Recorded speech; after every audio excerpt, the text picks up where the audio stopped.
जैन साथियों, देखिए आपका 17वीं बीपीएससी के लिए लास्ट टाइम में हम लोग आज केंद्रीय बजट और केंद्रीय आर्थिक सर्वेक्षण को एक साथ रिवाइज करेंगे। तो आप लोग इस क्लास को जरूर देखिएगा, क्योंकि देखिए आपका बीपीएससी एग्जाम के लिए ये दोनों टॉपिक आपका बहुत ही महत्वपूर्ण है। यहाँ से हमेशा प्रश्न आते ही हैं, इसलिए आप इस क्लास को जरूर देखिएगा। तो चलिए हम आज की क्लास स्टार्ट करते हैं। यहाँ से महत्वपूर्ण फैक्ट को देखेंगे जहाँ से आपके एग्जाम में प्रश्न आ सकते हैं। जितने आपका इंपॉर्टेंट पॉइंट है सभी को हम आपका इंक्लूड किए हैं। जैसे आपका एफडीआई हो गया, एफडीआई से क्वेश्चन आपका हाल ही में बीपीएससी पूछता है, ठीक है। एफडीआई आपका हो गया, जैसे आपका रेमिटेंस हो गया, जहाँ से आपका प्रश्न आते हैं एग्जाम में, तो रेमिटेंस के भी आपका सारे टॉपिक को आपको कवर किए हैं। जैसे आपका आयात निर्यात हो गया, यहाँ से प्रश्न आपका आता है। तो आपका आर्थिक सर्वेक्षण जहाँ से प्रश्न आपके पूछे जाते हैं उसी पॉइंट को आपको हम शामिल किए हैं। यानी आपका इस क्लास देखने के बाद आपका एक भी क्वेश्चन ऐसा नहीं होगा जो आपका आर्थिक सर्वेक्षण से छूटेगा, ठीक है। तो इस क्लास को चलिए आज का क्लास स्टार्ट करते हैं। फर्स्ट पॉइंट आपका है कि केंद्रीय वित्त मंत्री निर्मला सीतारमण ने 22 जुलाई 2024 को संसद में प्रस्तुत किया है। यानी आर्थिक सर्वेक्षण 23-24 को निर्मला सीतारमण ने 22 जुलाई 2024 को संसद में प्रस्तुत किया था। फिर आपका अगला पॉइंट है कि वित्त मंत्रालय के प्रमुख आर्थिक सलाहकार बी अनंत नागेश्वर के निर्देशन में आर्थिक समीक्षा तैयार किया गया है। तो ध्यान रखिएगा, अभी आपका भारत सरकार का प्रमुख आर्थिक सलाहकार कौन है, तो अनंत नागेश्वर है, ठीक है। तो इसी के निर्देशन में यह आपका आर्थिक सर्वेक्षण तैयार किया गया है। अगला पॉइंट आपका है कि आर्थिक सर्वेक्षण में वित्त वर्ष 2023-24 में अंतिम अनुमानों में स्थिर कीमतों पर जीडीपी में 8.2% वृद्धि थी। ध्यान रखिएगा, आपका भारत का 2023-24 में आपका जो जीडीपी का ग्रोथ रेट है ये आपका है 8.2% है। इसको ध्यान रखिएगा, एग्जाम में आपका यहाँ से प्रश्न पूछे जाते हैं। और ये आपका रियल जीडीपी है, यानी वास्तविक जीडीपी है। वास्तविक जीडीपी किसे कहते हैं, जो आपका आधार वर्ष पर निकालते हैं। तो ध्यान रखिएगा, अभी आपका आधार वर्ष है 2011-12, ठीक है। आधार वर्ष आपका 2011-12 है। इसी के आधार पर भारत का जीडीपी ग्रोथ रेट आपका है 8.2%। किस वित्तीय वर्ष में, तो 2023-24 में है। इसको भी ध्यान रखिएगा, 2023-24 में 8.2% है। और ध्यान रखिएगा 2024-25 में ये आपका अनुमान लगाया गया है। ध्यान रखिएगा 2024-25 में इसका अनुमान आपका लगाया गया है, ये आपका लगाया है 6.5 से लेकर 7%, ठीक है। 6.5% से 7% के बीच में ये आपका अनुमान लगाया गया है। तो इसको भी ध्यान rखिएगा, ठीक है। आपके एग्जाम में जो प्रश्न पूछेंगे वहाँ पर ध्यान दीजिएगा कि किस वित्त वर्ष में आपसे पूछा जा रहा है। 23-24 पूछेगा तो 8.2% होगा, और यदि आपका 24-25 में पूछेगा कि कितना जीडीपी वृद्धि दर होगा तो आप 6.5 से 7% ध्यान रखिएगा, ठीक है। अब देखिए, और वित्त वर्ष आपका 2022-23 में भारत का जीडीपी जो ग्रोथ रेट था ये था आपका 7%। तो तीनों डाटा आपका अलग अलग है। तीनों डाटा का आप ध्यान से याद रखिएगा कि किस वित्त वर्ष में कितना जीडीपी ग्रोथ रेट रहा है, ठीक है। तो उसको आप ध्यान से आपको याद रखना है। अब चलिए हम देखते हैं आपका अगला पॉइंट। अगला पॉइंट आपका है कि विश्व बैंक ने वित्तीय वर्ष 24-25 में भारत का जीडीपी का वृद्धि दर का अनुमान 7% लगाया है। तो क्वेश्चन आपके एग्जाम में ऐसे भी पूछे जाते हैं कि विश्व बैंक के अनुसार आपका बताइए कि अगले वित्तीय वर्ष में भारत का जीडीपी ग्रोथ रेट कितना रहेगा। तो विश्व बैंक के अनुसार 7% रहेगा, ठीक है। इस बात को भी ध्यान रखिएगा। फिर आपका अगला पॉइंट है कि वित्त वर्ष 2023-24 में वर्तमान मूल्य पर समग्र सकल मूल्य वृद्धि में प्राथमिक, द्वितीयक और तृतीयक क्षेत्र का क्रमशः हिस्सा देखिए। ये ध्यान रखिएगा कि इस बार का वित्त वर्ष 2023-24 में प्राथमिक क्षेत्र, द्वितीयक क्षेत्र और तृतीयक क्षेत्र का कितना हिस्सा रहा है। तो प्राथमिक क्षेत्र का 17.7%, द्वितीयक क्षेत्र का 27.6% और तृतीयक क्षेत्र का 54.7% हिस्सा रहा है, ठीक है। तो इससे आप ध्यान रखिएगा, बहुत ही इंपॉर्टेंट पॉइंट है। और आपका अगला देखिए क्या है, अगला पॉइंट कर आपका वित्त वर्ष 2023-24 में वर्तमान मूल्य पर प्राथमिक, द्वितीयक और तृतीयक क्षेत्र में वृद्धि रहा है क्रमशः। अब देखिए ये आपका क्या है, ये हिस्सा है, ठीक है, जो आपका जीवीए है, ठीक है। टोटल जीवीए में आपका प्राथमिक क्षेत्र का कितना रहा है, तो प्राथमिक क्षेत्र का हिस्सा आपका रहा है 17.7%, द्वितीय क्षेत्र का 27.6%, तृतीय क्षेत्र का हिस्सा कितना रहा है, तो 54.7% हिस्सा रहा है। ये क्या है, ये है वृद्धि कि प्राथमिक क्षेत्र में कितना वृद्धि हुआ है जीवीए में, ठीक है। तो प्राथमिक क्षेत्र में का 1.4% वृद्धि हुआ है, द्वितीय क्षेत्र में 9.5% वृद्धि हुआ है और तृतीय क्षेत्र में 7.6% वृद्धि हुआ है। तो इस बात को आप ध्यान रखिएगा। ठीक है। और कभी कभी आपके एग्जाम में यहाँ से प्रश्न ऐसे पूछे जाते हैं कि बताइए कि आपका जो जीडीपी है उसमें किस क्षेत्र का कितना हिस्सा है। ठीक है, तो सबसे अधिक आपका तृतीय क्षेत्र का है, उसके बाद आपका द्वितीय क्षेत्र का है, और सबसे कम हिस्सा किसका है, प्राथमिक क्षेत्र का है। इस बात को भी ध्यान रखिएगा। ठीक है, अगला पॉइंट आपका है कि आर्थिक समीक्षा 23-24 के अनुसार मौजूदा डॉलर के मापदंड के अनुसार, सॉरी यहाँ माप होगा, मिस्टेक हो गया। ठीक है, मापदंड के अनुसार भारत विश्व का 5वीं सबसे बड़ी अर्थव्यवस्था है। इस बात को भी ध्यान रखिएगा, भारत वर्तमान में विश्व की 5वीं सबसे बड़ी अर्थव्यवस्था है। जुलाई 2024 में IMF द्वारा सॉरी यहाँ ए लिख गया है, मिस्टेक है, यहाँ IMF होगा। IMF द्वारा जारी आंकड़ों के अनुसार भारत के नॉमिनल जीडीपी लगभग 3.9 ट्रिलियन डॉलर है। इस बात को भी ध्यान रखना है कि भारत की जीडीपी वर्तमान में कितना है, तो 3.9 ट्रिलियन डॉलर है। इस बात को आप ध्यान रखिएगा। और ये किसका आंकड़ा है, तो IMF का आंकड़ा है। ठीक है, IMF का ये आंकड़ा है, इसे आप ध्यान रखिएगा। आगे बढ़ते हैं, अगला पॉइंट देखते हैं। अगला पॉइंट आपका है कि भारतीय रिजर्व बैंक यानी RBI द्वारा वित्त वर्ष 2024-25 में मुद्रास्फीति 4.5% तथा वित्त वर्ष 25-26 में 4.1 रहने का अनुमान व्यक्त किया है। तो यहाँ पर आपको ध्यान रखना है कि 2024-25 में मुद्रास्फीति दर कितना रहने का अनुमान है, तो 4.5%, और 25-26 में आपका 4.1% मुद्रास्फीति रहने का अनुमान है। मुद्रास्फीति मतलब महंगाई। ठीक है, सिंपली भाषा में समझ सकते हैं, महंगाई। तो आपका मुद्रास्फीति 24-25 में 4.5 और 25-26 में 4.1 रहने का अनुमान व्यक्त किया है कौन, RBI। ठीक है, फिर आपका है कि वित्त वर्ष 2022-23 में बेरोजगारी दर घटकर 3.2% हो गया है। ध्यान रखिएगा कि 2022-23 में बेरोजगारी दर घटकर 3.2% हो गया है। वही बात करें आपका युवा बेरोजगारी दर, देखिए युवा बेरोजगारी दर 2017-18 में 17.8% था, जो घटकर आपका 22-23 में 10% हो गया है। यानी 17-18 में युवा में बेरोजगारी दर 7.8% था, जो घटकर आपका 22-23 में 10% पर आ गया है। इस फैक्ट को भी ध्यान रखिएगा। फिर आपका अगला पॉइंट है कि वित्त वर्ष 25-26 तक भारत का राजकोषीय घाटा घटकर 4.5% आने का संभावना है। ये आपको जो बजट का क्लास करवाए थे उसमें आपको अच्छे से बताए थे कि किस वित्त वर्ष में राजकोषीय घाटा कितना है और कितना रहने का अनुमान है। तो वहाँ पर आप जाकर एक बार जरूर देख लीजिएगा, जो आपका बजट करवाए हैं। ठीक है, केंद्रीय बजट जो आपका करवाए हैं उस क्लास को भी देखिएगा, वहाँ पर आपका सारा डाउट क्लियर हो जाएगा। और यहाँ से प्रश्न आपका आते हैं। तो 25-26 तक सरकार ने राजकोषीय घाटा को 4.5% लाने का यानी यह घोषणा किया है और संभावना व्यक्त किया है। फिर आपका अगला पॉइंट है कि आर्थिक समीक्षा 23-24 के अनुसार भारत चावल, गेहूं, कपास, गन्ना के उत्पादन में दुनिया में दूसरे सबसे बड़ा उत्पादक है। यानी देखिए चावल, गेहूं, कपास और गन्ना के दूसरे सबसे बड़े उत्पादक देश है कौन, भारत। जबकि दूध, दलहन, मसाले के उत्पादन में विश्व में शीर्ष स्थान पर है।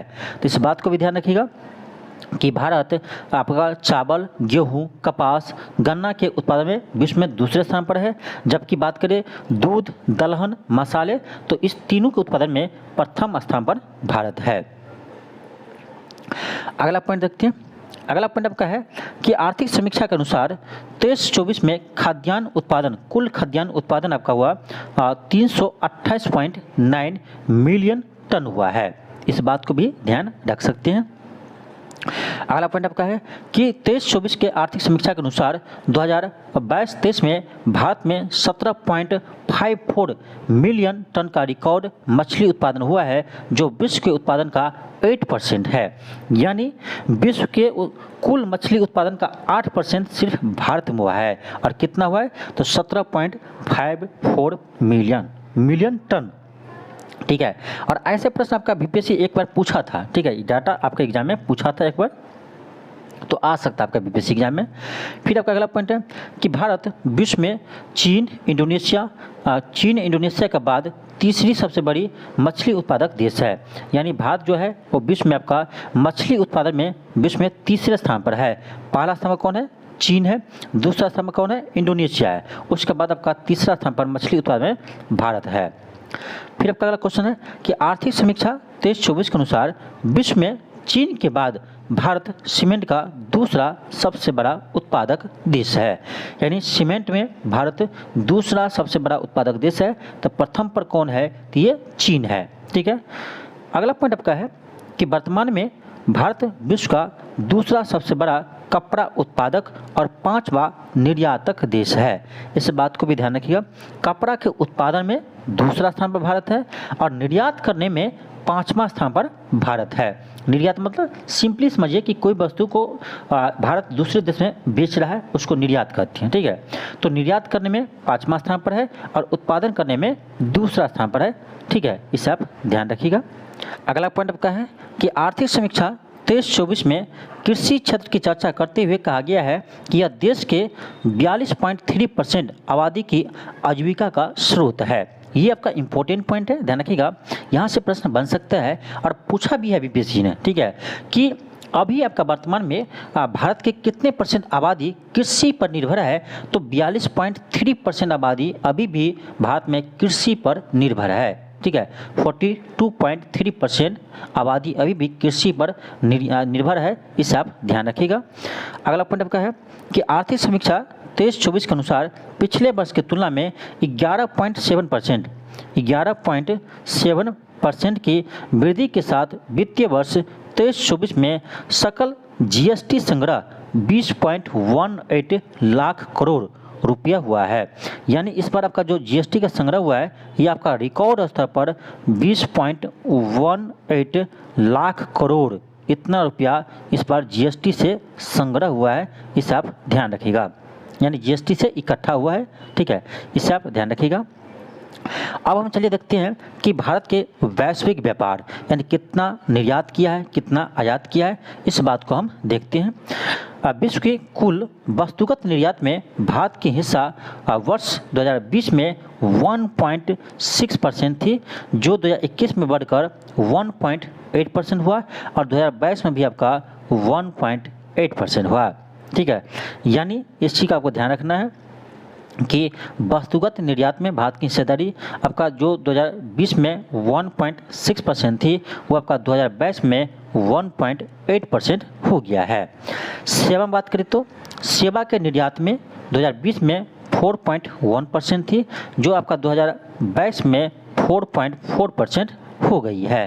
तो इसको आप ध्यान रखिएगा। ठीक है, यहाँ से यदि आपका डीपली प्रश्न पूछा जाएगा आर्थिक सर्वेक्षण से, तो यहाँ से प्रश्न आपका जरूर बनेगा। ठीक है, कि वैश्विक निर्यात में भारत का कितना हिस्सा है। ठीक है, तो वस्तु में कहा जाए तो अभी वर्तमान में आपका 2022 का डाटा है 1.8% है। ठीक है, और सेवा में देखा जाए तो 4.4% है। और निर्यात आप समझ रहे हैं कि कोई भी वस्तु भारत जो विदेश को भेजता है या बेचता है, उसी को हम निर्यात बोलते हैं। ठीक है, अपने भाषा में। फिर आपका अगला पॉइंट देखिए क्या है, वस्तुगत और सेवाओं की कुल वैश्विक निर्यात में भारत की हिस्सेदारी 2020 में, अब देखिए यहाँ बात कर आपका टोटल निर्यात में। ठीक है, वस्तु सेवा दोनों लगा करके, तो वस्तु और सेवाओं की कुल वैश्विक निर्यात में भारत की हिस्सा 2020 में जहाँ 2.1% था, वही 2021 में 2.2% था, वही 2022 में आपका 2.4% हो गया है। तो देखा जाए आपका कि वैश्विक परिवेश में भारत की निर्यात आपका बढ़ते जा रहा है। ठीक है, 2020 से देखा जाए 2022 तक तो हमेशा क्या हुआ, इंक्रीज हुआ है। पहले 2.1 था, फिर 2.2 था, फिर 2.4 हो गया है। यानी देखा जाए तो देखिए क्वेश्चन जब आपका एग्जाम बनते हैं ना, डाटा जरूरी नहीं आपका पूछेगा, हाँ ये आपका एस्टिमेट आ सकता है कि पिछले 3 वर्षों से भारत के निर्यात में वृद्धि हुई है। तो सही है, क्योंकि डाटा तो यहीं पर आपको काम आता है ना, जरूरी नहीं है कि आपका डाटा सेम टू सेम पूछे एग्जाम में, हाँ स्टेटमेंट आपका इससे बन सकता है। ठीक है, तो प्रश्न आपका जैसे भी पूछे इस डाटा को आपको ध्यान रखेंगे तभी आपका प्रश्न बन पाएगा। और आगे आप अभी देखिए, आगे आप क्लास पूरा की देखिए, क्योंकि अभी जो अब आपका जो कल आगे मिलेगा वो आपका बहुत इंपॉर्टेंट पॉइंट है। ठीक है, ये जरूरी नहीं आपका डाटा एग्जाम पूछे, लेकिन आगे जो हम क्लास अभी देखेंगे आगे आपका ये सभी इंपॉर्टेंट है कि भारत का आपका विदेशी मुद्रा भंडार कितना है, ठीक है, भारत का कितना आयात है, कितना निर्यात है, ठीक है, और भारत सबसे अधिक निर्यात किस देश को करता है, सबसे अधिक आयात किस देश से करता है, सारा हम देखेंगे आगे, ठीक है। तो क्लास को पूरा देखिए, ठीक है, क्लास को पूरा देखिए। हम कह रहे हैं आपको कि आर्थिक सर्वेक्षण से एक भी प्रश्न आपके एग्जाम में नहीं छूटेगा, उस तरह से हम आपको ये नोट्स बनाए हैं, ठीक है। बहुत मेहनत लगता है नोट्स बनाने में, और डाटा की बात करें तो डाटा आपका वो भी सही लाना, ये आपका इसमें सबसे ज़्यादा मेहनत है। तो क्लास को आप शेयर भी कीजिए, जितने भी आपका फ्रेंड है उसको शेयर कीजिए, और चैनल पर नए हो तो सब्सक्राइब जरूर कर लीजिए, ठीक है। आपके बीपीएससी के एग्जाम तक आपको पूरे जितने भी आपका इंपॉर्टेंट क्लास है सारा आपको हम करवाएंगे, करेंट अफेयर का हो चाहे बिहार स्पेशल को, सारा करवाएंगे, ठीक है। तो आप चैनल को सब्सक्राइब जरूर कर लीजिए। चलिए देखते हैं आपका अगला पॉइंट। अगला पॉइंट आपका यहाँ देखिए कि वस्तुगत निर्यात में भारत 2022 में 8वां स्थान पर था, वही आपका वस्तुगत निर्यात आयात में 9वां स्थान पर था। यानी 2022 में भारत देखा जाए तो आपका वस्तु के निर्यात में 2022 में 18वें स्थान पर था, वही आपका वस्तु के आयात में 9वें स्थान पर था, ठीक है। फिर आपका सेवाओं के, तो सेवाओं के निर्यात में 7वां स्थान पर था 2022 में, अभी आपका आयात में 8वां स्थान पर है, ठीक है। इस बात को आप ध्यान रख सकते हैं, ठीक है, यहाँ से प्रश्न आपके आ सकते हैं। अब हम चलिए देखते हैं आपका अगला पॉइंट। अगला पॉइंट देखिए क्या है, आपका अगला पॉइंट है कि भारत में विदेशी व्यापार, भारत में विदेशी व्यापार। अब देखिए भारत का विदेशी व्यापार देख लीजिए, बहुत ही इंपॉर्टेंट पॉइंट है। देखिए कुल निर्यात कितना है, तो एक डाटा कब का है, तो 2023-24 का है, ध्यान रखिएगा 2023-24 का मार्च अप्रैल तक का ये आपका डाटा है। तो इसमें कुल निर्यात कितना किया है, तो 776.6 अरब डॉलर, ठीक है, 776.6 अरब डॉलर यानी बिलियन डॉलर, ठीक है। तो इतना भारत ने कुल निर्यात किया है। कुल आयात कितना किया है, तो 854.80 अरब डॉलर, ठीक है। और यहाँ से देखा जाए तो भारत का व्यापार अधिशेष कितना है, तो ये आपका माइनस में है -78.12 अरब डॉलर।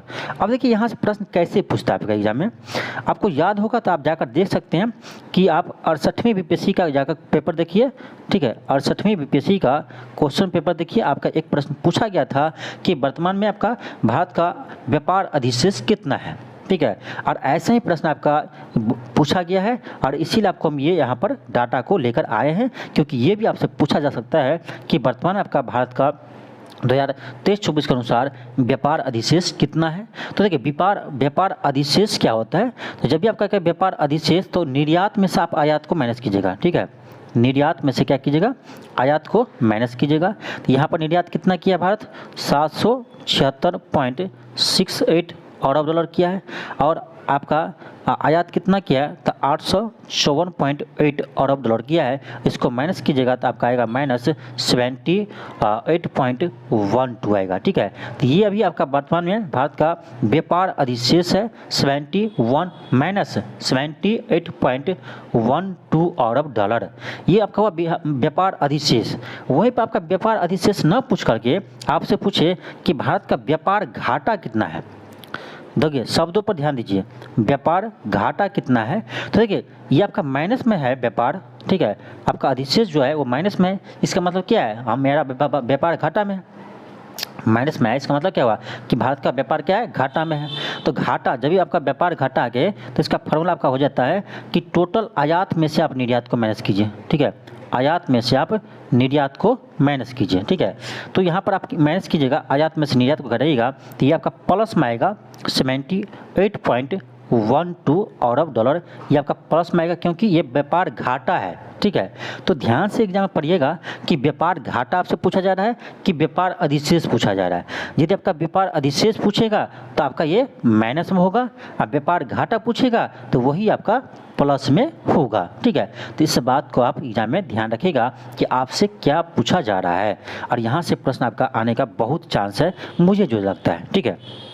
तो इसे आप जरूर ध्यान रखिएगा। अब हम चलिए देखते हैं आपका अगला पॉइंट।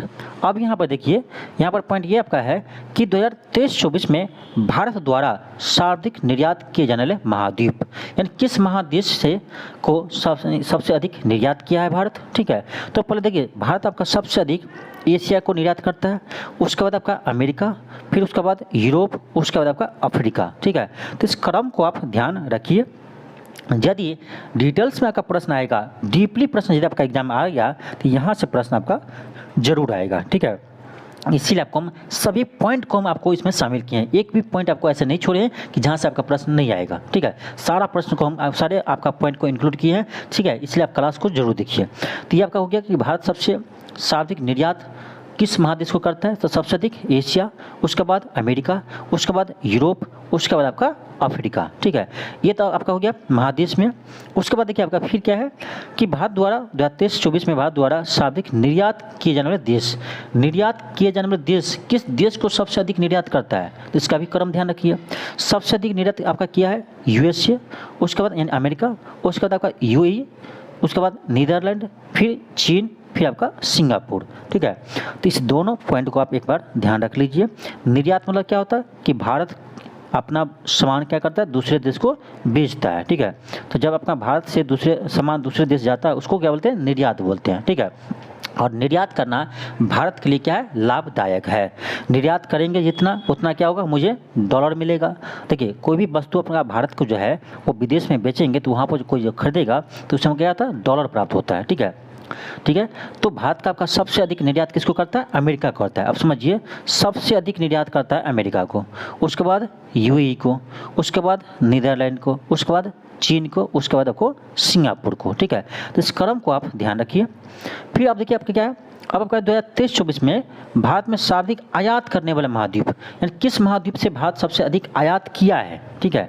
आयात किया मतलब क्या है, दूसरे देश से भारत में जो वस्तु को मंगाते हैं उसको क्या बोलते हैं, उसको बोलते हैं आयात करना, ठीक है। जैसे चाइना का मोबाइल है इंडिया में, तो चाइना क्या किया है, भारत को यानी भारत क्या किया, चाइना से आयात किया है, ठीक है। तो इसको आयात बोलते हैं। तो आयात करना भारत सबसे अधिक कहाँ से करता है, तो एशिया से आयात करता है, उसके बाद आपका यूरोप से, उसके बाद आपका अमेरिका से, उसके बाद आपका अफ्रीका से, ठीक है। इस क्रम को ध्यान रखिए। अब देश में ध्यान रखिए कि भारत सबसे अधिक आयात किस देश से करता है, तो चीन से करता है। देखिए चीन से आपका भारत सबसे ज़्यादा आयात करता है, चीन, उसके बाद आपका यूएई, फिर आपका अमेरिका, फिर आपका सऊदी अरब, फिर आपका इराक, ठीक है। तो इस क्रम को आप ध्यान रखिएगा। यहाँ देखिए देखने वाली बात यह है कि निर्यात जो आपका भारत सबसे अधिक करता है आपका अमेरिका करता है। देखिए अमेरिका को सबसे अधिक भारत निर्यात करता है, ठीक है। और ध्यान रखिएगा अमेरिका के साथ हमेशा भारत का जो है ना व्यापार अधिशेष ही रहता है, घाटा में नहीं आता कभी। व्यापार अधिशेष आपका पूछे सबसे अधिक किसके साथ रहता है, तो ये आपका अमेरिका के साथ ही रहता है, ठीक है। यानी हम लोग घाटा में नहीं रहते हैं, लेकिन चाइना के साथ हमेशा घाटा में रहते हैं। चाइना के साथ हमेशा भारत का क्या रहता है, व्यापार घाटा में रहता है, क्योंकि चाइना वो अपना चाइना से क्या होता है, आयात ज़्यादा होता है, हम लोग निर्यात कम कर पाते हैं, ठीक है। इसलिए क्या होता है, चाइना के साथ व्यापार घाटा अधिक होता है। लेकिन अमेरिका ऐसा है कि अमेरिका के साथ मेरा व्यापार अधिशेष रहता है, यानी अमेरिका को हम ज़्यादा निर्यात करते हैं। वो जितना हमको वहाँ से जितना हम आयात करते हैं उससे ज़्यादा हम निर्यात करते हैं किसको, अमेरिका को। इसीलिए अमेरिका के साथ व्यापार अधिशेष में रहते हैं, ठीक है। तो इस क्रम को आप ध्यान रखिएगा। अब चलिए देखिए अगला पॉइंट आपका है कि आरबीआई की रिपोर्ट के अनुसार 2023-24 के अनुसार 2023-24 में देश के कुल प्रत्यक्ष विदेशी निवेश FDI, यहीं से प्रश्न आपका हाल ही में बीपीएससी ने पूछा है, 69वें बीपीएससी में पूछा है, और इससे पहले भी आपका FDI से बीपीएससी हमेशा क्वेश्चन पूछा ही है, ठीक है। तो FDI आपका इंपॉर्टेंट पॉइंट है, तो यहाँ पर आप सभी पॉइंट को ध्यान से देखिएगा। आरबीआई की वार्षिक रिपोर्ट 2023-24 के अनुसार 2023-24 में देश के कुल FDI यानी कुल प्रत्यक्ष विदेशी निवेश FDI 44.4 बिलियन डॉलर था। यानी ध्यान रखना है कि 2024 में भारत का कुल FDI कितना प्राप्त हुआ भारत को, तो 44.4 बिलियन डॉलर प्राप्त हुआ है। फिर अगला अपन देखिए, वित्त वर्ष 2022-23 में विनिर्माण क्षेत्र में 11.3 बिलियन डॉलर का FDI अंतर्प्रवाह हुआ, जबकि वित्त वर्ष 2023-24 में यह घटकर 9.3 बिलियन डॉलर हो गया। यानी देखा जाए तो विनिर्माण क्षेत्र में क्या हुआ है, तो FDI में गिरावट हुआ है, ठीक है। FDI में क्या हुआ है, गिरावट हुआ है। और ऐसा ही प्रश्न आपका 69वें बीपीएससी में पूछा था, उसमें आपका ऐसे ही स्टेटमेंट था, ठीक है। तो इससे आपका बहुत ही इंपॉर्टेंट पॉइंट है आपके एग्जाम के लिए, सब जरूर ध्यान रखिएगा। और यदि आपका इसका PDF चाहते हैं तो आप देखिए ये आपको जो नंबर दिया है इस पर आप देखिए, ये आपको नंबर दिया है लास्ट में देख सकते हैं, ठीक है। हर आपका ये यहाँ पर आपका नंबर दिया रहता है, उस नंबर पर आप व्हाट्सएप कर सकते हैं, PDF आपको मिल जाएगा, ठीक है। तो इसका PDF चाहते हैं तो इस नंबर पर आप व्हाट्सएप कर सकते हैं 9667100845, ठीक है। देखिए अगला पॉइंट देखते हैं आपका कि विनिर्माण के क्षेत्र में को बढ़ावा देने के लिए सरकार ने अनेक प्रयासों के बावजूद 2021-22 में शीर्ष पर पहुंचने के बाद FDI प्रभाव में गिरावट आई है। ये पॉइंट आया था आपका, ठीक है, जो आपका 29वें BPSC में पूछा गया था, इसमें आपका ये पॉइंट था, ठीक है, कि कोरोना काल के बाद से आपका FDI में क्या हुआ है, तो लगातार गिरावट आई है। बात सही है, ठीक है। तो 21-22 में शीर्ष स्थान पर पहुंचा था FDI। उसके बाद क्या हुआ, उसके बाद आपका विनिर्माण क्षेत्र में इसका FDI का प्रभाव क्या हुआ, तो वहाँ से प्रभाव घटा है, ठीक है। इस बात को आप ध्यान रखिएगा। अब चलिए देखते हैं अगला पॉइंट। अब यहाँ देखिए कि FDI जो आपका आया है भारत में, वो किस क्षेत्र में कितना आया है, ठीक है। देखिए सबसे अधिक आपका FDI भारत को जो मिला है विनिर्माण क्षेत्र में, उसके बाद आपका विद्युत और अन्य ऊर्जा क्षेत्र में, उसके बाद आपका कंप्यूटर सेवाओं में, उसके बाद आपका वित्तीय सेवाओं में, ठीक है। तो इसका क्रम आप ध्यान रख सकते हैं। ये डाटा याद रखना जरूरी नहीं है, लेकिन इस क्रम को आप ध्यान रख सकते हैं कि भारत में FDI का प्रवाह जो हुआ है वो किन क्षेत्रों में हुआ है। इसका क्रम आपसे पूछ सकता है, घटते क्रम या बढ़ते क्रम। तो सबसे अधिक आपका हुआ विनिर्माण क्षेत्र में, उसके बाद आपका हुआ विद्युत और अन्य ऊर्जा क्षेत्र में, उसके बाद आपका हुआ कंप्यूटर सेवाओं में, उसके बाद आपका हुआ है वित्तीय सेवाओं में। अब चलिए देखते हैं, हाँ ये आपका बहुत ही महत्वपूर्ण प्रश्न पॉइंट है, बहुत ही महत्वपूर्ण आपके एग्जाम के लिए आपका ये बहुत ही महत्वपूर्ण पॉइंट है कि भारत में FDI अंतर्प्रवाह के शीर्ष 5 देश, यानी भारत में जो आपका FDI आया है ये सबसे अधिक किस देश से आया है, तो सिंगापुर से। 23-24 का डाटा है, ध्यान रखिएगा, 23-24 का डाटा है। तो सबसे अधिक आपका FDI किससे मिला है, सिंगापुर से। टोटल का कितना, तो 26.58%। उसके बाद आपका मॉरिशस से FDI प्राप्त हुआ है। उसके बाद आपका अमेरिका से हुआ है, ठीक है, अमेरिका 3rd स्थान पर है। उसके बाद आपका नीदरलैंड से प्राप्त हुआ है। उसके बाद आपका जापान से। तो इसका क्रम ध्यान रखिएगा कि सबसे अधिक आपका जो FDI है वो किस देश से मिला है, तो सिंगापुर से, उसके बाद मॉरिशस से, उसके बाद अमेरिका से, उसके बाद नीदरलैंड और उसके बाद आपका जापान से। ये आपको परसेंटेज याद रहे न रहे, लेकिन इस क्रम को आप नहीं भूलिएगा, इस क्रम को आप ध्यान रखिएगा, ठीक है, कि सबसे अधिक FDI किस देश को मिला है, सिंगापुर, उसके बाद मॉरिशस, किस देश से मिला है, ठीक है, तो सिंगापुर से सबसे अधिक FDI मिला है, मॉरिशस से, उसके बाद अमेरिका से, उसके बाद नीदरलैंड से, उसके बाद जापान से। तो इसका क्रम ध्यान रखिएगा। आगे देखते हैं कि वित्तीय वर्ष 2023-24 में लगभग सभी देशों से FDI के प्रवाह में कमी आई है, जो पिछले वर्ष की तुलना में FDI में 3.49% की कमी आई है। यानी देखा जाए तो जितने भी देश से आपका भारत को FDI प्राप्त होते हैं, उन सभी देशों से आपका पिछले वर्ष की तुलना में FDI में क्या हुआ, गिरावट आई है, ठीक है। इस पॉइंट को आप ध्यान रखिएगा। अब देखते हैं FDI के प्रवाह, ठीक है, किस वर्ष में कितना मिला है। ऐसा आपका इंपॉर्टेंट 1-2 वर्ष को ध्यान रखिएगा। 23-24 को ध्यान रखिए, ठीक है, 44.42 अरब डॉलर। 22-23 में कितना था, तो 46.03 अरब डॉलर था, ठीक है। 21-22 में कितना था, तो 59.77 था, और अब 20-21 में कितना था, तो 59.63 था, ठीक है। तो इसका आप ध्यान रखिएगा। आप देख सकते हैं कि 2021-22 से ये आपको घटा है। आप देख सकते हैं कि 2021-22 से हमेशा आपका FDI में क्या हुआ, गिरावट आया है, आप देख सकते हैं, ठीक है। तो यही से आपका डाटा नहीं पूछेगा एग्जाम में, हाँ ये पूछेगा कि 2021-22 से भारत के FDI प्रभाव में क्या हुआ, कमी हुआ है, ठीक है, कमी आई है। तो ये आपका सही है स्टेटमेंट। तो ऐसे आपका प्रश्न एग्जाम में आते हैं, तो इसके आपको ध्यान रखना होगा डाटा को भी, ठीक है, तभी आप कंपेयर कर सकते हैं। हाँ 23-24 का डाटा ध्यान रखिएगा। टोटल आपका जो FDI का प्रभाव हुआ है ये आपका 44.42 अरब डॉलर हुआ है, ठीक है, ध्यान रखिएगा। अब देखिए अगला पॉइंट जो आपका है ये आपका सबसे इम्पोर्टेंट है कि भारत के विदेशी मुद्रा कोष का रिकॉर्ड स्तर पर 12 जुलाई 2024 को कितना पहुंचा है, तो 670.857 अरब डॉलर, यानी बिलियन डॉलर। यहाँ से प्रश्न आपका BPSC में हमेशा आया है, और ये आपका BPSC का फेवरेट टॉपिक ही है, ठीक है। आप देखिए इसका प्रीवियस ईयर्स का बीपीएससी का, तो आपको हर 1-2 वर्ष के पीछे आपको ये मिल जाएगा, ठीक है। हर 2 वर्ष पर आपका ऐसा क्वेश्चन मिल जाएगा, ठीक है। तो ये आपका बीपीएससी का बहुत ही फेवरेट टॉपिक है, यहाँ से प्रश्न हमेशा आपका पूछा गया है। तो भारत का भी आपका वर्तमान में जो विदेशी मुद्रा कोष का जो रिकॉर्ड है ये आपका है 670.857 अरब डॉलर यानी बिलियन डॉलर मिला है, ठीक है। ये कब का डाटा है? तो 12 जुलाई 2024 का डाटा है। आप कहेंगे कि सर अभी तो 700 प्लस हो गया, ठीक है, अभी आपका 700 प्लस हो गया है, लेकिन अभी का डाटा से आपके एग्जाम में क्वेश्चन नहीं आएगा। जब आपका आर्थिक सर्वेक्षण होता है और उसमें आपका जो डाटा आते हैं ना, उसी डाटा के अनुसार आपके एग्जाम में भी पूछे जाते हैं। एग्जाम में आपका पूछा जाएगा तो यही आपका जुलाई की रिपोर्ट के अनुसार ही पूछा जाएगा, ठीक है। तो इसीलिए आपका ये इंपॉर्टेंट है। ये आपका इंपॉर्टेंट नहीं कि अभी आपका 700 प्लस हो गया, ठीक है, अभी का आपका एग्जाम नहीं पूछेगा। आपका एग्जाम जो पूछता है वो आपका आर्थिक सर्वेक्षण के आपका अकॉर्डिंग पूछता है, ठीक है। और आर्थिक सर्वेक्षण में आपका 22 जुलाई तक रिपोर्ट दिया है और उसमें आपको बताया गया है कि 670.857 अरब डॉलर अभी भारत का टोटल विदेशी मुद्रा कोष है, ठीक है। तो इसे आप ध्यान रखिएगा, बहुत ही इंपॉर्टेंट पॉइंट है। अब हम चलिए देखते हैं इसमें कि विदेशी मुद्रा कोष में कौन कौन शामिल होता है, ठीक है। हालांकि हम डाटा भी आपको यहाँ इंक्लूड कर दिए हैं कि किस में कितना मिला है, लेकिन ये डाटा आपको जरूरी नहीं है कि आपको याद रहे, लेकिन ये आपको जरूर याद रखना है कि भारत के विदेशी मुद्रा कोष में क्या क्या शामिल होता है।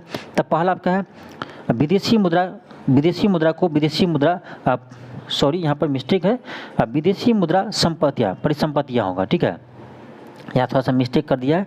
तो पहला आपका पॉइंट होगा विदेशी मुद्रा परिसंपत्तियाँ। दूसरा आपका है स्वर्ण गोल्ड, ठीक है। तीसरा आपका क्या है?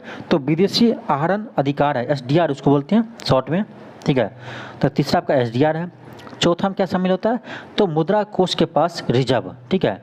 तो ये आप ध्यान रखिएगा। और यहाँ से प्रश्न आपका एग्जाम में पूछा गया था 69वीं में कि आपका भारत के जो विदेशी मुद्रा कोष है उसमें क्या क्या शामिल होते हैं, ठीक है। ये प्रश्न आपका आ चुका है।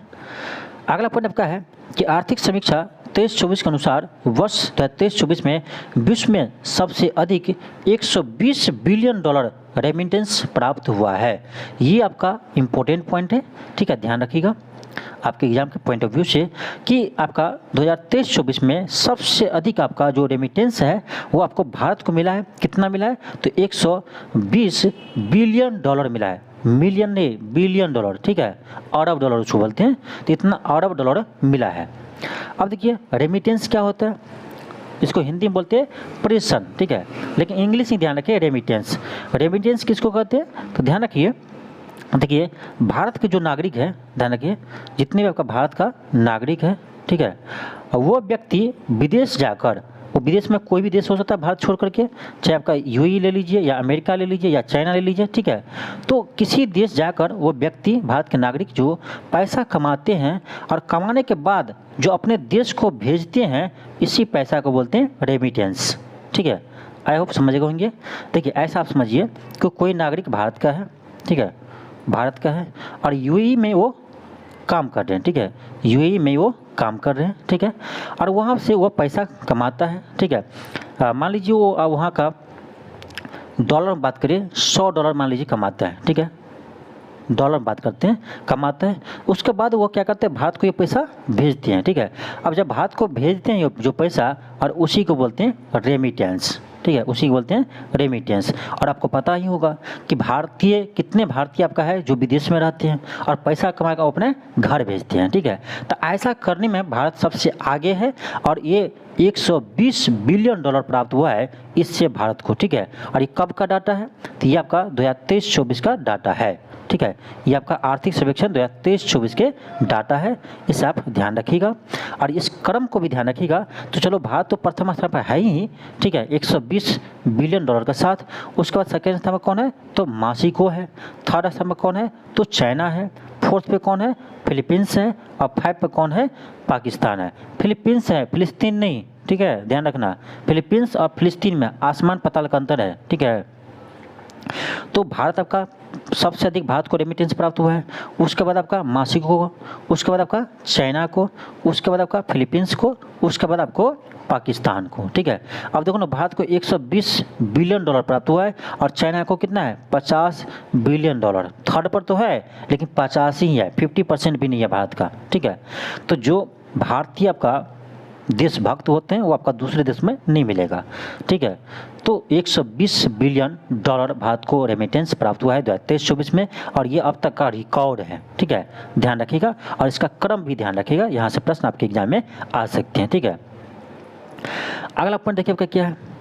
अगला पॉइंट आपका है कि प्रधानमंत्री गरीब कल्याण अन्न योजना के तहत लगभग 81.35 करोड़ लाभार्थी को अगले 5 वर्षों तक मुफ्त खाद्यान्न मुहैया कराया जाएगा।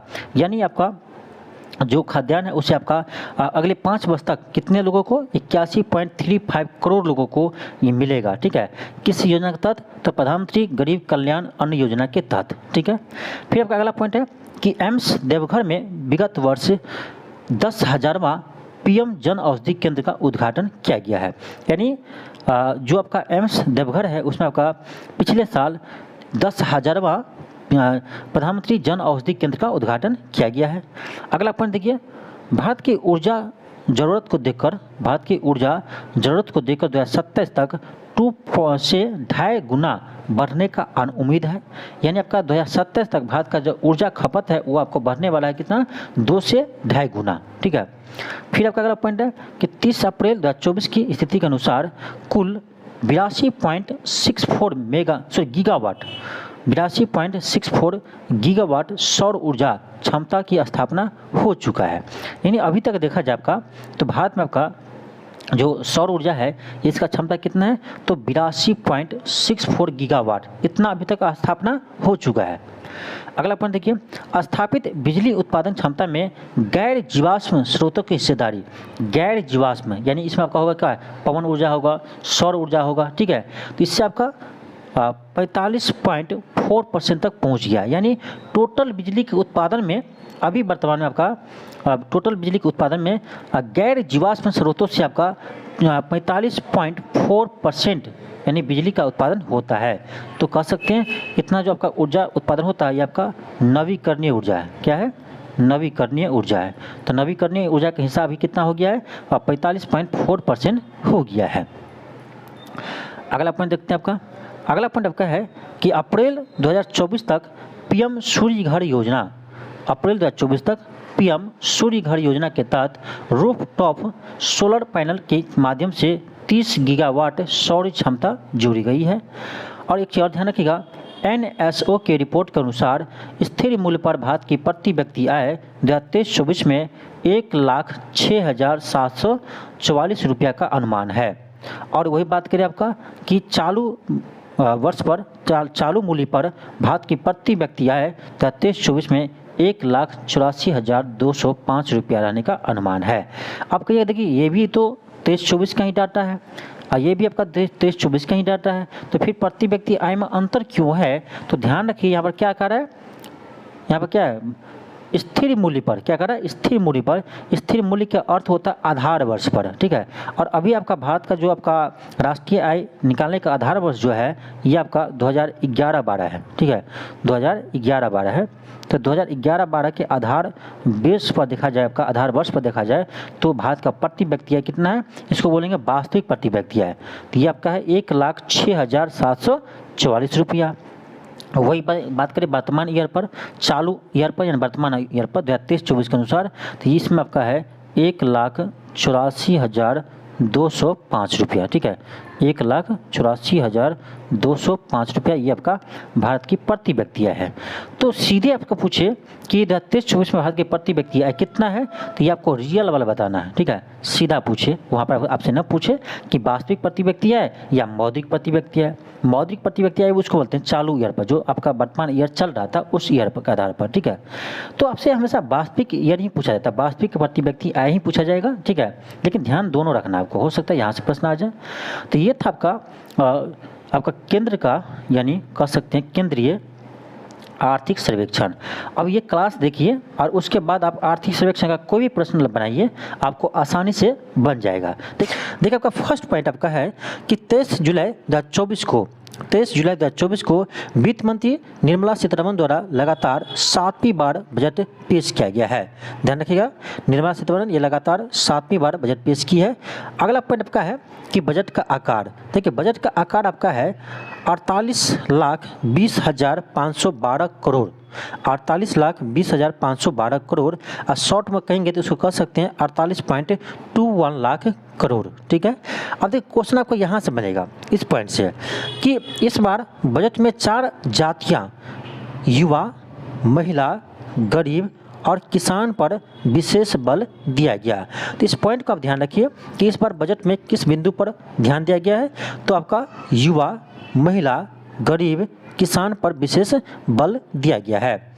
उसके बाद आपका है बजट का थीम। यहाँ से भी आपका प्रश्न बनेगा कि बजट का थीम क्या है, तो बजट का थीम आपका है बेरोजगारी, कौशल विकास, एमएसएमई और मध्यम वर्ग। इस बजट आपका बजट का थीम जो है इससे भी ध्यान रखिएगा, यहाँ से प्रश्न आपके आ सकते हैं। क्वेश्चन आपका ऐसे बनेगा कि केंद्रीय बजट 2024-25 में के बजट का थीम में कौन शामिल नहीं है। ठीक है, और इसमें से आपका 3 ऑप्शन इसमें देगा और एक ऑप्शन आपका कुछ और दे देगा। तो ऐसे प्रश्न आपके एग्जाम में बनेंगे। ठीक है, इसलिए आप इस पॉइंट को ध्यान रखिएगा।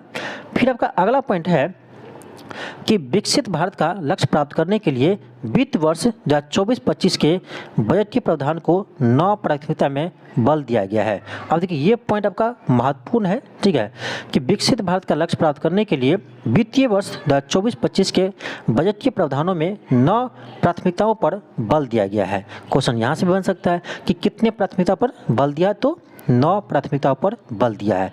इतना ही नहीं, अब आपसे ये भी पूछा सकता है कि ये प्राथमिकता में कौन कौन शामिल है, कौन शामिल नहीं है, यहाँ से प्रश्न आ सकता है। तो ध्यान रखिएगा 9 जो आपका प्राथमिकता दी गई है उसमें आपका पहला है कृषि में उत्पादकता और अनुकूलता, सेकेंड आपका है रोजगार और कौशल प्रशिक्षण, थर्ड है समावेशी मानव संसाधन विकास और सामाजिक विकास, फोर्थ है आपका विनिर्माण एवं सेवाएं, 5वां है शहरीकरण, 6वां आपका है ऊर्जा सुरक्षा, 7वां आपका है अवसंरचना, 8वां आपका है नवाचार और अनुसंधान एवं विकास, और 9वां है अगली पीढ़ी के सुधार। तो ये आपका बजट के प्राथमिकता जो आपका 9 प्राथमिकता दी गई है ये आपका है, इससे ध्यान रखिएगा। यहाँ से प्रश्न आपके आ सकते हैं 17वीं बीपीएससी में। ठीक है, यहाँ से प्रश्न बनेंगे, आपका IBI से प्रश्न नहीं बनता है अब। ठीक है, ध्यान रखिएगा। तो इसे आप ध्यान रखिए कि किन पर विशेष आपका ध्यान दिया गया है और इसका प्राथमिकता में क्या क्या शामिल है। ठीक है, अब चलिए मैं अगला पॉइंट देखते हैं। अगला पॉइंट देखिए आपका, अगला पॉइंट आपका है कि स्टार्टअप को बढ़ावा देने के लिए हर श्रेणी में एंजल निवेशक कर को समाप्त कर दिया है। अब देखिए ये इंपॉर्टेंट है कि एंजल टैक्स को समाप्त कर दिया है। आपसे क्वेश्चन से आपके एग्जाम में क्वेश्चन पूछा जा सकता है कि हाल ही में केंद्रीय बजट 2024-25 में एंजल टैक्स को समाप्त कर दिया है। एंजल टैक्स क्या है, ऐसे क्वेश्चन आ सकता है। ठीक है, तो इस पर ध्यान दीजिए। अब चलिए देखते हैं एंजल टैक्स क्या होता है। तो जब कोई गैर सूचीबद्ध कंपनी निवेशकों को शेयर जारी करके पैसा जुटाता है तो उस पर लगने वाले टैक्स एंजल टैक्स कहलाते हैं। ठीक है, तो एंजल टैक्स किसे कहते हैं ये ध्यान रखिएगा, यहाँ से प्रश्न आपके एग्जाम में आ सकते हैं।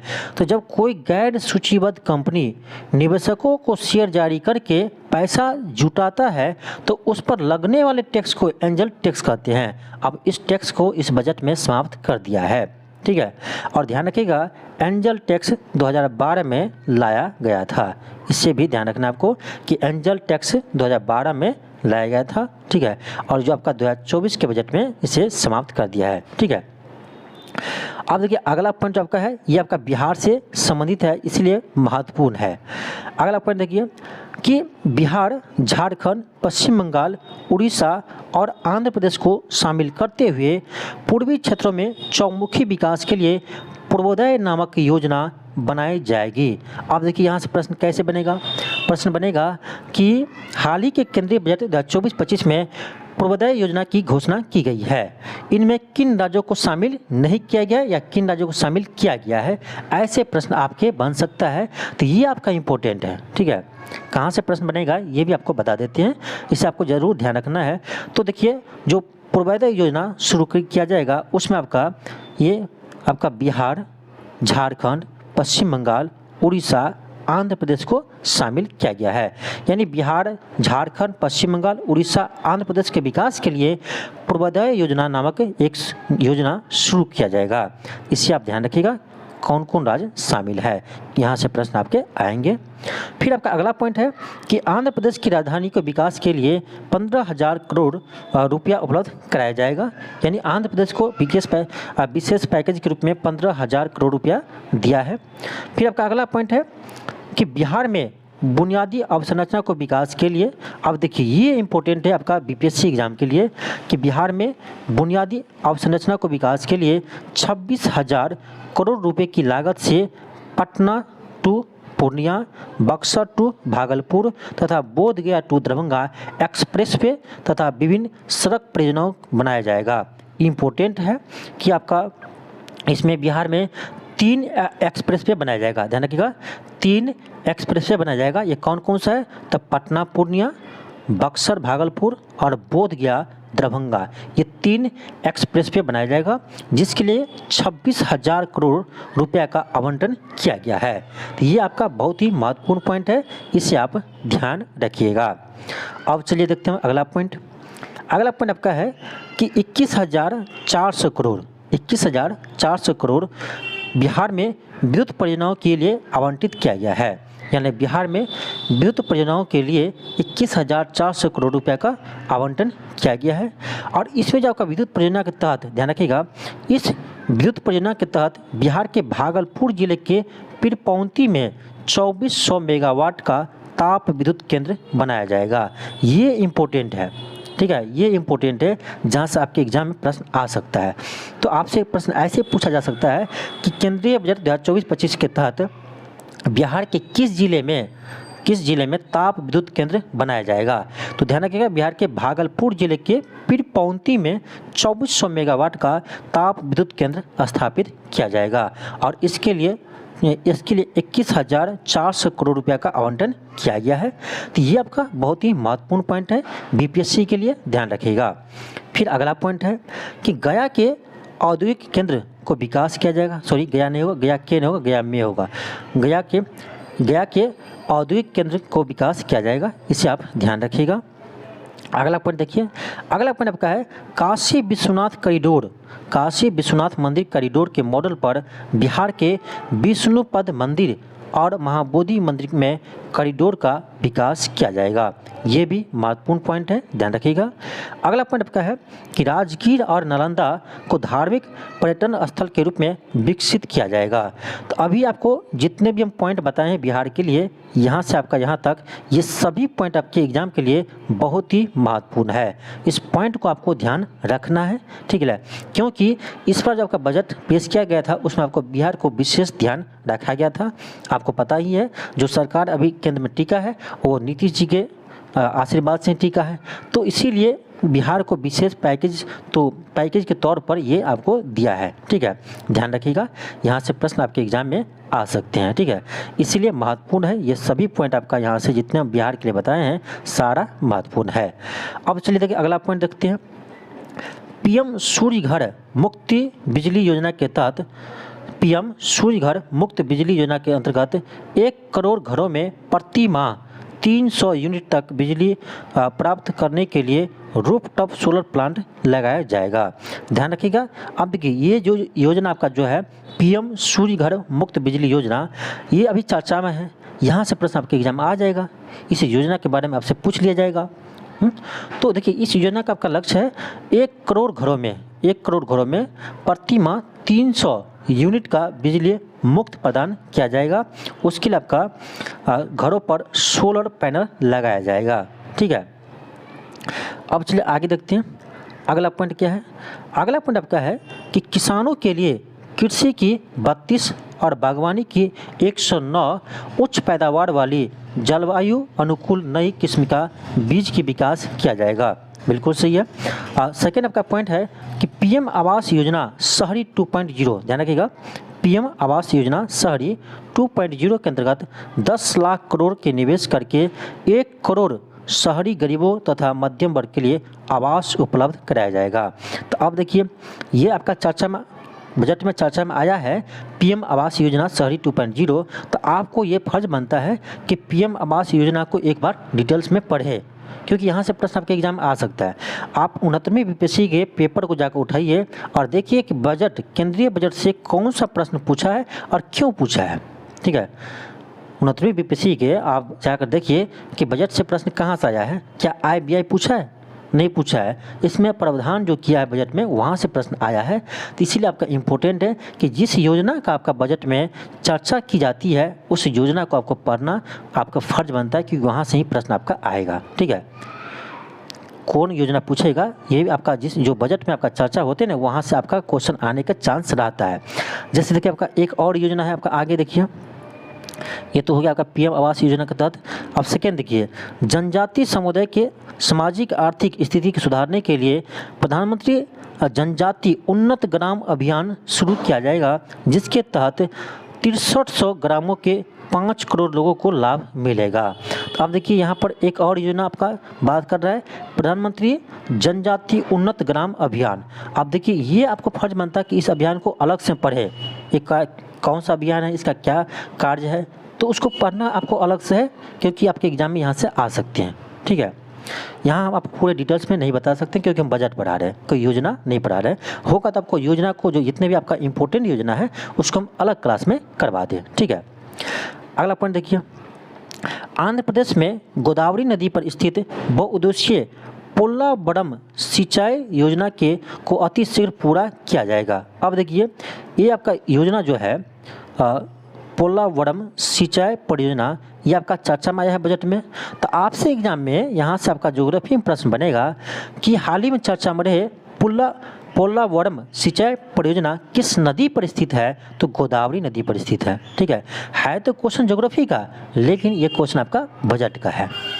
ये समझना होगा कि क्वेश्चन कहाँ से बनता है। अगला पॉइंट देखिए, पूर्वोत्तर क्षेत्रों में भारतीय डाक भुगतान बैंक की 100 से अधिक शाखाएं स्थापित किया जाएगा। अब चलिए देखते हैं आपका अगला पॉइंट। अब फिर आपका नेक्स्ट पॉइंट आपका जो इम्पोर्टेंट है कि 500 शीर्ष कंपनियों में 5 वर्षों में 1 करोड़ युवाओं को इंटर्नशिप का अवसर प्रदान करने के लिए इंटर्नशिप की एक व्यापक योजना शुरू की जाएगी। ये भी आपको इम्पोर्टेंट है। ठीक है, कि 500 शीर्ष कंपनियों में 5 वर्षों में 1 करोड़ युवाओं की इंटर्नशिप का अवसर प्रदान किया जाएगा। अब सेकेंड देखिए, इस योजना किस योजना में, तो इंटर्नशिप योजना में।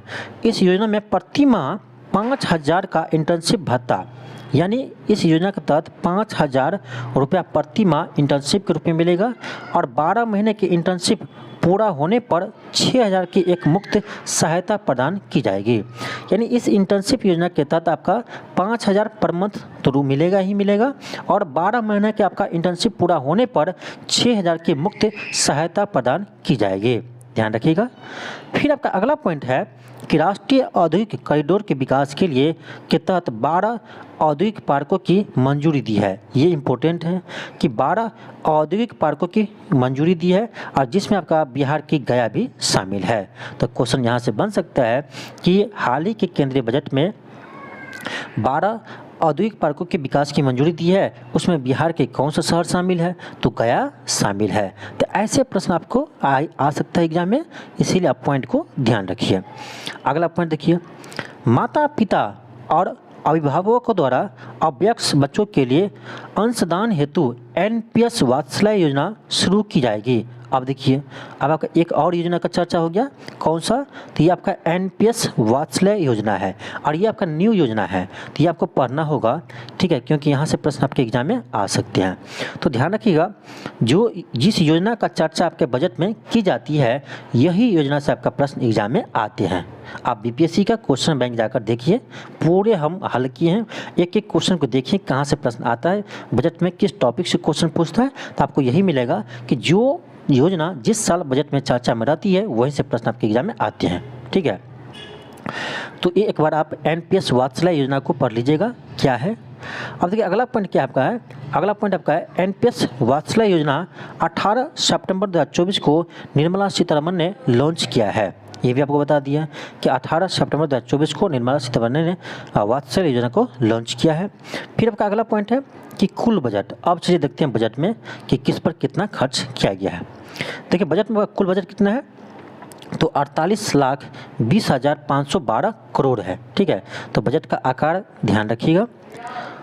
अब आपको देखते हैं कि कुल राजस्व व्यय कितना है। ये तो आपको कुल व्यय हुआ बजट का, इसमें राजस्व व्यय कितना है, तो राजस्व व्यय आपका है 37,09,104 करोड़। 37,09,104 करोड़ ये आपका राजस्व व्यय है। टोटल व्यय का कितना परसेंट है, तो 76.95% है। तो परसेंटेज में भी ध्यान रखिएगा कि राजस्व व्यय कितना है, तो 76.95% है कुल व्यय का। और आपको याद रहेगा तो इसको भी ध्यान रखिएगा, 37,09,104 करोड़ है। और पूंजीगत व्यय कितना है, तो पूंजीगत व्यय याद करना आपका बहुत ही आसान है। कैसे, देखिए पूंजीगत व्यय में क्या है, तो 1 1 1 सिर्फ 1 दिखाई दे रहा है आपको। ठीक है, 1, यहाँ भी आपको 1 1 1, और ये कितना है, तो ये आपका है 23.05%। ठीक है, कुल व्यय का 23.05% है। तो आपका पूंजीगत व्यय याद करना बहुत आसान है। ठीक है, अब चलिए देखते हैं। देखिए एक ईयर 2023-24 के बजट से 3,30,026 करोड़ अधिक है 2024-25 का बजट। ये भी ध्यान रखिएगा कि पिछले बजट से इस बार का बजट जो है 2024-25 का वो कितना अधिक है, तो ध्यान रखिएगा 3,30,026 करोड़। ठीक है, 3,30,026 करोड़ पिछले साल के से इतना अधिक बजट है आपका 2024-25 का। इस पॉइंट को भी ध्यान रखिएगा। अब चलिए जहाँ से आपका प्रश्न एग्जाम में बनेगा ये पॉइंट को हम देखते हैं। अब यहाँ से आपका प्रश्न बनने का चांस है कि रुपया कहाँ से आते हैं और रुपया कहाँ जाते हैं। जो बजट होता है आपका, ये क्या होता है, आय व्यय का लेखा जोखा होता है। ठीक है, तो उसमें हम देखते हैं कि पैसा सरकार को कहाँ से मिलता है, केंद्र सरकार को पैसा कहाँ से मिलता है। तो सबसे अधिक पैसा कहाँ से मिलता है, तो उधार और अनिदेयता। अब देखिए जो राजकोषीय घाटा होता है उसको मैनेज करने के लिए सरकार को उधार लेना होता है। ठीक है, आरबीआई से उधार लेना होता है। तो जो उधार लिए तो उधार के रूप में आपका सबसे अधिक सरकार को प्राप्त करते हैं, और ये आपका 27%, कुल बजट का 27%, ध्यान रखिएगा। तो 27% आपका आय का जो स्रोत है ये आपका कहाँ से आता है, तो उधार और अनिदेयता से। उसके बाद आपका आता है इनकम टैक्स। जो इनकम टैक्स मिलता है आयकर, उससे आपका 19% धन प्राप्त होते हैं। थर्ड पर आपका है जीएसटी। जीएसटी से 18% तक धन प्राप्त होते हैं सरकार को। फिर आपका चौथा स्थान आपका आता है निगम कर यानी कॉर्पोरेट टैक्स, 17% हिस्सा इसका है। फिर आपका है कर भिन्न राजस्व यानी कर की अपेक्षा कर के छोड़कर दूसरा जो राजस्व प्राप्त होता है वो 9% है। और छठा स्थान आपका है केंद्रीय उत्पाद शुल्क। ठीक है, तो हम ये कहें आपका कि कम से कम इसमें आपका 3 या 4, ठीक है, 3 या 4 क्रम ध्यान रखिए कि सबसे अधिक सरकार को पैसा कहाँ से प्राप्त होता है, तो उधार एवं अनिदेयता से कितना परसेंट, 27%।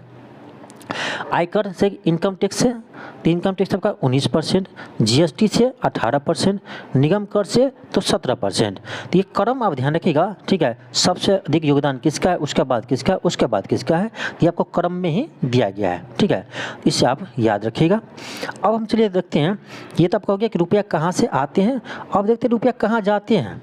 रुपया तो आते हैं लेकिन जाते कहाँ पर है। हाँ, तो देखिए सबसे अधिक रुपया कहाँ जाता है, तो करों और शुल्कों के राजस्व का, राज्यों का हिस्सा, करों और शुल्कों में राज्य का हिस्सा। अब देखिए जैसे जीएसटी लेते हैं तो आपको पता है जीएसटी में राज्य का भी हिस्सा होता है। ऐसे बहुत सारे कर होता है, तो उस कर में देखिए केंद्र सरकार वसूलता है राज्य का भी हिस्सा, लेकिन फिर बाद में राज्य को देना भी पड़ता है। तो राज्यों को करों और शुल्कों के में राज्यों का हिस्सा 21%, यानी राज्य को ही देने में 21% चला जाता है। ठीक है, उसके बाद आपका देखिए सेकेंड है ब्याज अदायगी, यानी सरकार जो कर्जा लिया था तो उस पर ब्याज भी तो देना पड़ता है ना। तो सबसे अधिक खर्चा, सेकेंड सबसे अधिक खर्चा किस पर है, ब्याज पर, 19% ब्याज पर ही देना पड़ता है भारत सरकार को। थर्ड आपका है केंद्रीय योजना पर, जितने आपका योजना सरकार चला रहे हैं, ठीक है, कल्याणकारी योजना जो आपका चला रहे हैं सरकार, उस पर भी तो खर्च होता है। तो सबसे तीसरा खर्च आपका किस पर है, तो केंद्रीय योजना पर है। तो आप 3 ही याद रखिएगा कि पैसा कहाँ कहाँ जाता है, ठीक है। पैसा कहाँ जाता है, तो सबसे अधिक कहाँ जाता है, करों और शुल्कों में राज्यों का हिस्सा 21%। सेकेंड आपका आता है ब्याज अदायगी 19%। थर्ड आपका है केंद्रीय योजना पर खर्च, ठीक है। तो ये 3 क्रम आप ध्यान रखिएगा, ये जो तीनों आपका एक क्रम नहीं है, ठीक है, ये टाइपिंग यहाँ मिस्टेक है, ध्यान रखिएगा। तो 3 क्रम, ये तीनों में आप ध्यान रखिएगा पैसा कहाँ जाता है। उसके बाद आपका है कुल आय।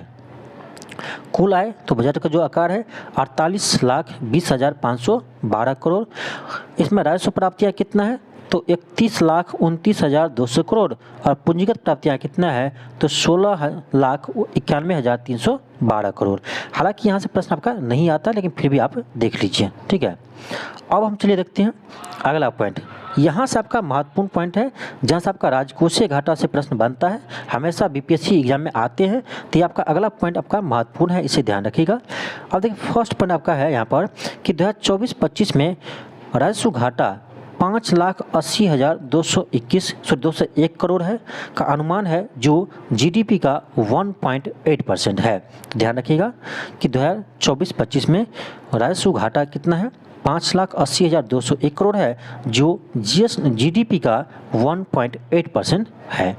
सेकेंड पॉइंट आपका है कि 2024-25 में राजकोषीय घाटा 16,13,312 करोड़ का अनुमान है। इस डाटा को ध्यान रखिएगा, कभी कभी आपके एग्जाम में डाटा पूछ लिए जाते हैं। और यहाँ इसका वित्तीय वर्ष भी ध्यान रखें, किस वित्तीय वर्ष में बात कर रहे हैं। तो 24-25 में जो अगला वित्तीय वर्ष है 24-25, उसमें राजकोषीय घाटा आपका 16,13,312 करोड़ होने का अनुमान है, जो जीडीपी का 4.9% है। अब देखिए परसेंटेज सबसे इम्पोर्टेंट है, परसेंटेज भी ध्यान रखिएगा, कितना परसेंट है, तो 4.9% है, यानी जीडीपी का 4.9% है, ठीक है। और हो सके तो इस डाटा को भी ध्यान रख लीजिएगा। अगला पॉइंट देखिए आपका वित्तीय वर्ष। वित्तीय वर्ष को ध्यान रखिएगा, राजकोषीय घाटा जब भी आप याद करते हैं तो वित्तीय वर्ष आप ध्यान रखिएगा, किस वित्तीय वर्ष के लिए बात किया जा रहा है। एग्जाम में भी आपसे पूछेगा तो वित्तीय वर्ष देखिएगा किस वित्तीय वर्ष के लिए आपसे पूछा जा रहा है, ठीक है। तो ये आपका 24-25 का है, जो आगामी आपका आ गया, आगामी जो आपका बजट है उसके लिए आपका है 4.9% अनुमान लगाया है, इतना आपका राजकोषीय घाटा हो सकता है। अब देखिए वित्तीय वर्ष 2023-24 में, वित्तीय वर्ष 2023-24 में राजकोषीय घाटा जीडीपी का 5.9% रहने का अनुमान था, किंतु संशोधन आकलन में यह 5.8% अनुमानित है। इससे भी ध्यान रखिएगा, यह किस ईयर के लिए है, 2023-24 के लिए है। पहले 5.9% अनुमानित था, लेकिन अब इसे घटाकर 5.8% अनुमानित किया है। फिर आपका अगला पॉइंट है कि अगले वित्त वर्ष, ध्यान रखिएगा, अगले वित्त वर्ष 2025-26 में, अगले वित्त वर्ष 2025-26 में राजकोषीय घाटा जीडीपी का 4.5% लाने का लक्ष्य रखा है। सबसे इम्पोर्टेंट पॉइंट ये तो आपका है, ये भी आपका सबसे इम्पोर्टेंट पॉइंट है कि भारत सरकार 2025-26 में राजकोषीय घाटा जीडीपी का 4.5% लाने का लक्ष्य रखा है। इसको भी ध्यान रखिएगा, बहुत ही महत्वपूर्ण पॉइंट है। फिर आपका अगला पॉइंट है कि वित्त वर्ष 2022-23 में वास्तविक राजकोषीय घाटा जीडीपी का 6.4% है। तो जितने भी हम राजकोषीय घाटा बताए हैं उसमें आपको याद तो करना है, लेकिन वित्त वर्ष को ध्यान में रखते हुए किस वित्तीय वर्ष के लिए कौन सा है, ठीक है। ऐसे लोग रट लेते हैं कि राजकोषीय घाटा 4.9% है, आपसे ये पूछ देगा कि वित्तीय वर्ष 2022-23 में राजकोषीय घाटा कितना है, तो आप क्या 4.9 ही होगा, नहीं होगा ना। तो आप राजकोषीय घाटा याद करते हैं तो ध्यान से याद रखिए कि किस वित्त ईयर में क्या है, ठीक है, क्योंकि एग्जाम में आपका प्रश्न यहाँ से भी आ सकता है, यहाँ से भी आ सकता है, यहाँ से भी आ सकता है, यहाँ से भी आ सकता है, कहीं से आपसे पूछ सकता है, ठीक है। तो ये आपका चारों डाटा को आप ध्यान रखिएगा, और खासकर ये कि 2025-26 में राजकोषीय घाटा जीडीपी का 4.5% करने का लक्ष्य रखा है, ठीक है। तो ये सारा पॉइंट आपका इम्पोर्टेंट है। आगे हम बढ़ते हैं, आपका अगला पॉइंट देखिए। अगला पॉइंट आपका अब है कि वित्त वर्ष 2024-25 में प्राथमिक घाटा जीडीपी का 1.4% अनुमानित है। प्राथमिक घाटा भी कभी कभी पूछ लिए जाते हैं, ध्यान रखिएगा। तथा वित्त वर्ष 2023-24 में यह 2.3% अनुमानित है। देखिए 24-25 में कितना है 1.4%, वही आपका 23-24 में कितना है तो 2.3%। नेक्स्ट पॉइंट आपका है कि वित्त वर्ष 2023-24 में वित्त वर्ष 2023-24 में प्रभावी राजस्व घाटा जीडीपी का 0.6% अनुमानित है, ध्यान रखिएगा। अब हम चलिए देखते हैं आपका अगला आपका है कि बजट में किसके लिए कितना आवंटित किया गया है। बजट 2024-25 के तहत विभिन्न मदों पर व्यय। देखिए सबसे अधिक खर्च आपका रक्षा पर किया गया है। यहाँ से भी प्रश्न बनता है आपका कि केंद्रीय बजट 2024-25 में सबसे अधिक राशि किस मंत्रालय को आवंटित किया है, तो रक्षा मंत्रालय को सबसे अधिक आवंटित किया है। और ये कितना है, ये आपका 4,54,773 करोड़, तो इसे आप ध्यान रखिएगा। उसके बाद आपका है ग्रामीण विकास, ठीक है, यहाँ थोड़ा सा मिस्टेक हो गया। ग्रामीण विकास तो सबसे अधिक खर्च करेगा रक्षा पर, उसके बाद आपका है ग्रामीण विकास, ठीक है, ये आपका है 2,65,808 करोड़। थर्ड आपका है शिक्षा, ये क्रम नहीं है, ध्यान रखिएगा, ये तो आपका क्रम नहीं है, क्रम में नहीं लिखा गया है, ध्यान रखिएगा। सिर्फ आप ऐसे रखिए रक्षा पर इतना खर्च किया जाएगा, ग्रामीण विकास पर इतना खर्च किया जाएगा, शिक्षा पर इतना खर्च किया जाएगा, ब्याज पर इतना खर्च किया जाएगा और स्वास्थ्य पर इतना खर्च किया जाएगा। मुझे नहीं लगता आपका यहाँ से प्रश्न अभी आपका एग्जाम में आता है, लेकिन फिर भी आप देख सकते हैं, ठीक है। हो सकता है आपका एग्जाम में मैचिंग में आ जाए क्वेश्चन, ठीक है। ऐसे डाटा याद रखना बड़ा मुश्किल है, लेकिन जो बजट का मेन चीज़ आपका होता है ये कि बजट में क्या प्रावधान किया गया, ये होता है आपका बजट का मेन। तो वो आपको जो पहले बताएं ये आपका इम्पोर्टेंट ज़्यादा है, ये आपका इतना इम्पोर्टेंट नहीं है, लेकिन फिर भी आप देख सकते हैं। अब चलिए देखते हैं आपका अगला पॉइंट आपका है कि खनिज मिशन के तहत 25 अहम खनिज पर आयात शुल्क को मुक्त कर दिया है, यानी 25 अहम खनिज पर आयात शुल्क को माफ़ कर दिया है, यानी आयात शुल्क को ख़त्म कर दिया है, ठीक है। तो फर्स्ट आपका ये पॉइंट हुआ। अगला पॉइंट आपका है कि विदेशी कंपनियों पर कॉर्पोरेट टैक्स 40% से घटाकर 35% कर दिया है, ध्यान रखिएगा। और प्रधानमंत्री किसान सम्मान निधि के तहत 60,000 करोड़ आवंटित किया गया है, ये भी इम्पोर्टेंट है। अब देखिए ये आपका चर्चा में आया है बजट में कि प्रधानमंत्री किसान सम्मान निधि योजना, ठीक है, उस पर कितना खर्च करेगा, 60,000 करोड़ खर्च करेगा। तो आपका फर्ज बनता है कि कृषि प्रधानमंत्री किसान सम्मान निधि योजना को एक बार अच्छे से पढ़ ले, ठीक है, कब शुरू किया गया था, क्या प्रावधान है, तो उसको एक बार पढ़ लीजिएगा। अगला पॉइंट आपका है प्रधानमंत्री गरीब कल्याण अन्न योजना के तहत सर्वाधिक यानी सबसे अधिक 2,05,250 करोड़ रुपये आवंटित किया गया है। यानी योजनाओं पर देखिए तो सबसे अधिक आपका इस पर किया है प्रधानमंत्री गरीब कल्याण अन्न योजना, ठीक है। फिर आपका अगला पॉइंट है कि 2024-25 के बजट में सकल कर राजस्व में विभिन्न कर का हिस्सा। अब देखिए ये भी इम्पोर्टेंट है, ये जो आपका पॉइंट है अगला ये आपका इम्पोर्टेंट है। इसमें ये बताया आपका कि जो आपका ये बजट है उसमें सिर्फ कर का बात करें, टैक्स का बात करें कि किसका कितना योगदान है, तो सबसे अधिक आपका योगदान किसका है, आयकर का, इनकम टैक्स का, उसके बाद आपका जीएसटी का, उसके बाद आपका निगम कर का, उसके बाद आपका उत्पाद एवं सीमा शुल्क, उत्पाद शुल्क और सीमा शुल्क, ठीक है। तो ये आप क्रम ध्यान रखिएगा, यहाँ से भी प्रश्न आपके एग्जाम में आते हैं, जितना आपका डीपली क्वेश्चन पूछेगा तो यहाँ से प्रश्न पूछ सकता है। फिर आपका अगला पॉइंट आपका है कि 2024-25 बजट में केंद्रीय योजनाओं पर 15,16,176 करोड़ खर्च किए जाएंगे। 15,16,176 करोड़ खर्च आपका केंद्रीय योजनाओं पर किए जाएंगे। तो ये था आपका बजट, ठीक है। तो ये आपका एक बार इसको अच्छे से पढ़ लीजिएगा, ठीक है। और यदि आप इसका पीडीएफ चाहते हैं, ठीक है, क्योंकि इतने अच्छे से मुझे नहीं लगता आपका यूट्यूब पर कहीं वीडियो मिलेगा, मुझे तो नहीं मिला, ठीक है। आप खोजिए कहीं नहीं में आपको अच्छा वीडियो मिलेगा यूट्यूब पर जो आपका बजट को अच्छे से पढ़ाया हो। सिर्फ बता देते इतना राजस्व व्यय है, इतना आपका पूंजीगत व्यय है और इतना राजकोषीय घाटा है, बस हो गया, यही इसी को बजट नहीं कहते हैं, ठीक है। तो यदि आप डीपली पढ़ना चाहते हैं 17वीं बीपीएससी में आपका एक भी प्रश्न नहीं छूटे, तो आप चैनल को फॉलो कर लीजिए, चैनल को सब्सक्राइब कर लीजिए। पहले यदि आप नए हैं चैनल पर, चैनल को सब्सक्राइब कर लीजिए, क्योंकि आपको अगले वीडियो आपको बताएंगे वो आपका आर्थिक सर्वेक्षण, जो केंद्र सरकार का आपका आर्थिक सर्वेक्षण है, इससे आपको हम करवाएंगे, क्योंकि यहाँ से भी आपका इसी तरह से हम डीपली में आपको बताएंगे, ठीक है। आर्थिक सर्वेक्षण जो आपका 23-24 होगा, इससे हम करवाएंगे और यहाँ इसको भी हम इसी तरह से आपका डीपली में बताएंगे जहाँ से प्रश्न आपके एग्जाम में आ सकते हैं, ठीक है।